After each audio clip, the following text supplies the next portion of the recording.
talk about family. Ah, We have another family member coming on here. oh, excellent. We have the wonderful, as you're introducing me to her today, Cara Reedy. That's right. Yeah, one of the really great things that's occurred as a result of the work with Dredif and the revitalization of that Judy did through her Hi Cara, Right. with her report at Ford, was we started looking at how are we going to get, one of the things that we have to do is get more disabled people in media, working in media, whether it's as screenwriters or as producers in Hollywood, or whether it's reporters or editors in the newsrooms. The things that people encounter are the same. And they might take a slightly different flavor depending on the vocation that you have, but the prejudice that people encounter, the discrimination they encounter, who gets opportunities and who doesn't, are really much the same. And it was doing that work and sort of, doing all of the work that Dredip does, where I met Cara a number of years ago. And we got to talking about sort of these themes and these issues and who gets a chance to do it and who doesn't. Right. And it was very immediately clear to me that Cara was the person that we needed, to what the Disability Media Alliance Project needed in 2006 and 2007 was very different than what it needed in 2020 and 2021. And if we needed somebody to kind of take it to that next level, Right. it couldn't be an outsider like myself, who was always sort of media adjacent. I knew how to pitch a story, I know how to frame a story, I know how to place a story, but I was never in the newsroom. I was never somebody that had a day-to-day job as a journalist. Where Cara, you worked for CNN for 10 years. I did. I did. 10 long years. And then a little bit at NPR, and I did a documentary for The Guardian. So I understand newsrooms and like how they function, which I think is something that you kind of have to, in order to change something, you have to like know where everything's hidden and what trigger points to hit. And if you don't, like the media is its own animal, and they kind of stay separate. And especially with journalists, they stay separate so that they don't seem biased. But the problem is that when you're in a vacuum, Yeah, and you don't let other people in to tell stories that maybe you don't know, and you keep hiring from the same 5 schools, and everybody looks exactly the same. What stories are you telling? Like you're telling your perception of everyone else's stories. And granted, like everyone should be in the newsroom, so I'm not saying kick the people out that are there, but right. you need to expand who's in the room in order to give a full picture of the story. And if you only expand it and have one person out of that group in the room, that person's not going to be successful. Right. And so that's sort of what we're doing at DMAP, is creating, not only are we trying to get people hired, absolutely, we're trying to get people hired, but we're also bringing together some of the people that are already working in it and creating a force. Like we're starting with a Disabled Journalist Association, which is something that has never existed. They've got a National Association of Black Journalists, they have a National Association of Hispanic Journalists, but there's nothing that's ever united disabled journalists together. And so that's what, Here's the thing. What if somebody, one of our students at Performing Arts Studio West, because we have over 100 students there, and then we have the Meet the Biz, who are all actors and performers coming together, and artists. What if somebody says, I'm just starting in the news industry or the journalist industry? How would I go about it? And they might not have a disability. well, it's starting in the news industry. It's the best thing to do is get an internship. Those are hard to get though. And So that's sort of why we're starting the Journalists Association, so that we can advocate for people ahead of time and say, well, you need to cordon off a certain amount of these for disabled people. And they do that. Like, this isn't, none of this is, I'm not making any of this up. This is not revolutionary. They do this for other groups. And so that's what we're starting to do, because it's very hard for people to even get internships Mhm. unless they know someone. And if your family's not in journalism, how are you getting in there? I got in through the back door. um, I started assisting at Time Warner Corporate, and I Right. didn't like it. And I met this woman who was Lou Dobbs' assistant in the cafeteria, and we just chatted. And then one day we were on a bus together going home, and she said, I don't even know your name or where you work. And we were talking, and I said, oh, you work at CNN? I just applied for a job there. She said, which one? And I told her, and she said, that one's gone. She said, but tell me when another one opens up. And literally a week later, one opened up. I called her and I was like, here it is. She goes, send me your resume right now. And then within 10 minutes I had an interview. Ah, Like, that's, but if open I that hadn't, door. right, And if I hadn't known that lady, like, and the only reason I knew her was because we would walk around and like stare at macaroni and cheese together. Like, there was no other connection. We didn't talk about our jobs. Yeah. So like, you kind of never know where stuff like this is gonna happen. But what we want to do at DMAP, not just for journalists, but we want to kind of pool Lawrence and my, you know, pool of people that we know and Mhm. activate them for disabled people, Yeah.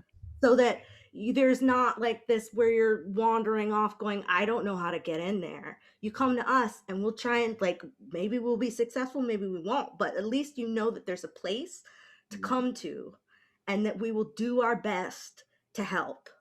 Well, So oh, go one ahead. of the themes of this conversation, I just had to tell you, Cara, is that we've been talking about going. It's really important to go through the doors that open, yeah, right? And you just gave a beautiful example of that, right? And then the other side of that is, once you're in somewhere, let's say you go through a door that opened for you, and you get somewhat established, a little bit established. Then the question is, who do you bring in behind you, right? Who do you keep that door open for? It's really about the collaboration. So many people, and for a long time, I was thinking, oh, I've got to do this and I've got to do this. It's hard for me to delegate, because I think it's like, well, I don't want to give people I don't want to overload people. And then I had to realize, oh, no, we're all working for the common cause here. mm-hmm. Whether it's a film, whether it's a stage play, whether it's a broadcasting company. Um, one thing that you said too, or that I read in a quote, and I love this. I wrote this down. It's like, having disabled people control our own narrative will make uh, for more truthful storytelling. Yeah, Yeah. it's true. I mean, I don't. I've had conversations with people in newsrooms and elsewhere where they're like, I'm going to write this story. And I'm like, but how do you know that you're telling the right story? And they're like, because I'm a journalist. Yeah, yeah, yeah. But what's your experience with that? Yeah. And then they don't know what to do with it, because I'm like, right.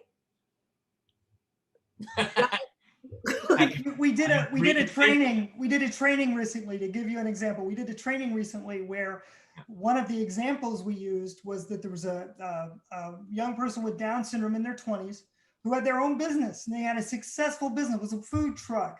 But in the interview that they did in this news story, they interviewed the mom and the dad and the people who ate the tacos from the food truck.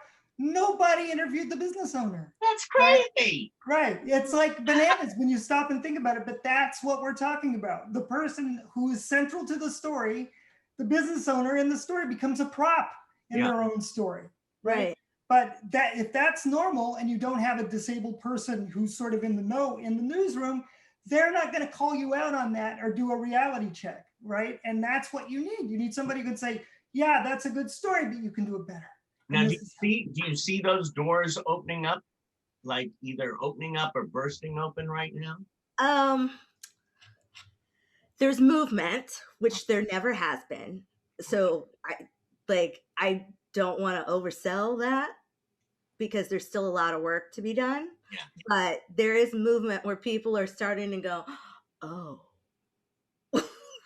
And so at least we're there where people are starting to say, oh, okay, maybe we weren't. Now we've got to get over that hump where they're like, but we can do this ourselves. Thank you very much. No, you can't.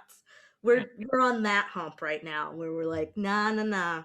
You got to open up, let us in. And, then people won't be yelling at you all the time on Twitter. Like, why would you do this? A perfect example is Sia's movie. I mean, Oh, right. that garbage. Like, what? How hard would it have been? And there was nobody in the room that said maybe we should talk to some actually autistic people. Like, why not contact them? And don't contact the parents. Well, Contact. you know what makes me sad too, because I love her artistry, her voice, and her Yeah. songs, and this and that. And when I was like heard this, it was like, and I hear different things. It's this, this love hate thing going on. And she didn't. It's one thing to make a mistake and say, you know what, I didn't think this through. It's another thing to start yelling back at autistic people on Twitter and saying, why don't you like what I've done for you? Well, you didn't do anything for them. You made a movie and you made some money off of it. That really shows how you really have to be, you have to take a breath before you start tweeting. But we've been dealing with that for 4 years or whatever that was, but we won't get into that, will we? But I think the sad thing there and the important thing to think about is it didn't have to be that way. Right. If she had handled it a little differently, in the earlier in the process, right? Who are the right people to talk to? Who's going to give me guidance? What do I need to know about doing the subject matter? If she had done like the homework at the beginning, that would have been better. But even let's say she had made this film and then actually autistic people responded. If she had said, oh my gosh, you're right. I went about this wrong. What do I need to do? If she had handled the controversy better, it could have been different. Both things were done poorly. I think too, sometimes it's sort of like going to a doctor. You get 2 or 3 different, you have to go for a surgery. You get 2 or 3 different. It's like a second opinion. Second opinion. Yeah. So even if she went to maybe one place, maybe go to another place, get different viewpoints to get a full rounded thing. And I'm saying this too, for as each person in their own life, when you go out there, learn as much as you can about all this stuff. Right. Yeah, it's, even disabled people, we don't disability is such a huge, broad subject matter. I'm a little person. Like, I know about little people stuff. I don't know.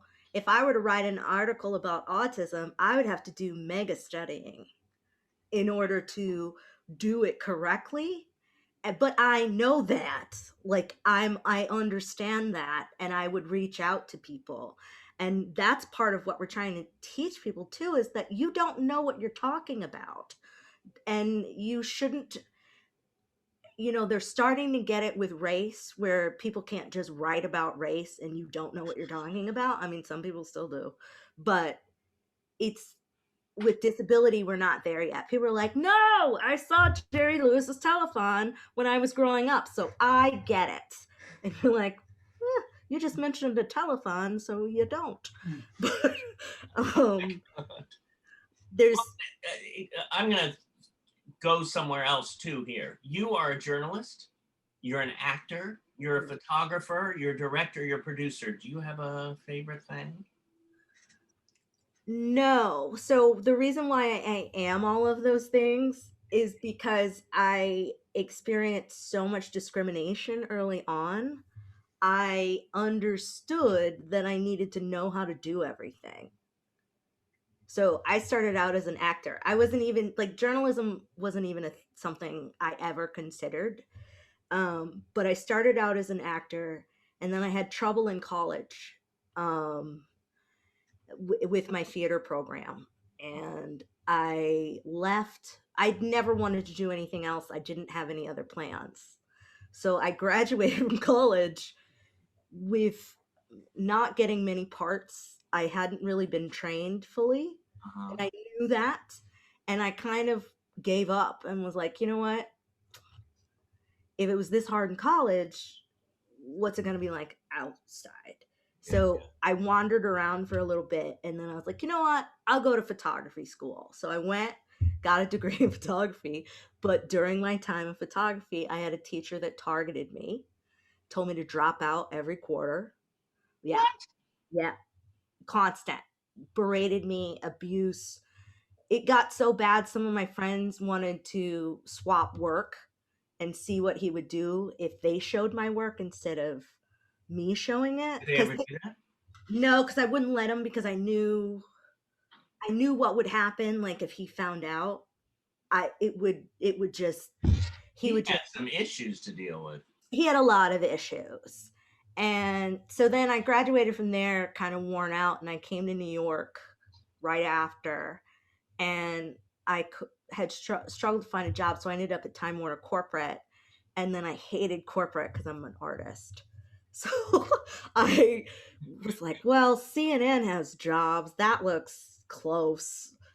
And so I just went to CNN and was like, I'll go here. Let's see what this is about. And I ended up in the documentary unit and learned how to make documentaries on the job. But I was discriminated against at CNN all day, every day. Just vicious. I can't even Like just Mean Girl stuff. mean Yeah. girl stuff that like if I told you, you'd be like, but these are adults.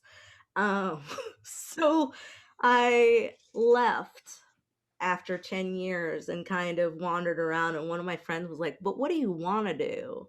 Yeah. And I said, well, I she said, you like acting, you like doing all this stuff. So then I started creating my own pilots and writing and producing and directing them. And I acted in one, and then I didn't act in the other one. I directed it. And Yeah. so I just kind of went back to what I knew as a younger person. So that's why I have all those titles, is because I was bobbing and weaving through the discrimination and picking up skills as I went along. Right. Um, Right. that's something that I feel like everyone needs to know. It's really rough out there, but don't let anyone tell you no, really, because someone else will say yes Hmm. somewhere else, but do pick up as many skills as you possibly can, because people view us as deficient. And so if you have all of these skills, it's really hard for them to make a case.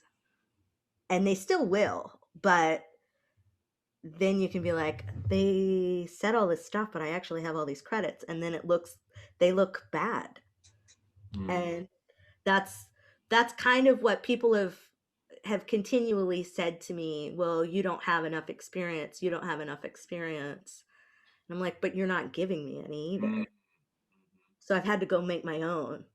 So no, I haven't had the traditional career or set of skills the way everybody else does it, but I collected them along the way, and I'm fine. Like, I'm fine. Yeah. You're like a tree with all these different, limbs. This Yeah. is this is a question for both of you. What do you want the most at this moment in your life? Mm. Lawrence. Okay. You know what? It's interesting. So I think I mentioned earlier that I'm 53. I'll be 54 this year, right? And so in some way, shape, or form, whether it is being the poster child when I was 5, or the different forms of advocacy that I've done, I think what I'm sort of wanting to address right now is that I've always been in the resistance to something. I've always been fighting against something, trying to push against the tide or change something, right? Which is placing an emphasis on, and it's important because there are things that need to change that aren't right. And I think at this stage in my life, if I had to put a priority on anything, it would be not to necessarily change that work because that's still important to do, but at the very least, give equal time to the things I do like, to the things I do want, to what I want to create or what there needs to be in the world.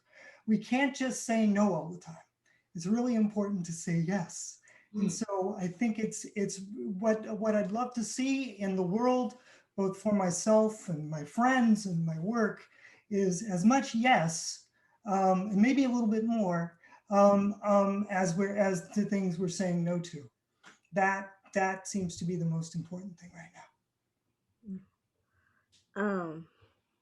I feel like for me, I'm really hyper focused, kind of like Lawrence. I'm really hyper focused on like blowing the doors open so that, I mean, yeah, I want to go through the door too, but I can't get, if I go through the door by myself, I'm lost.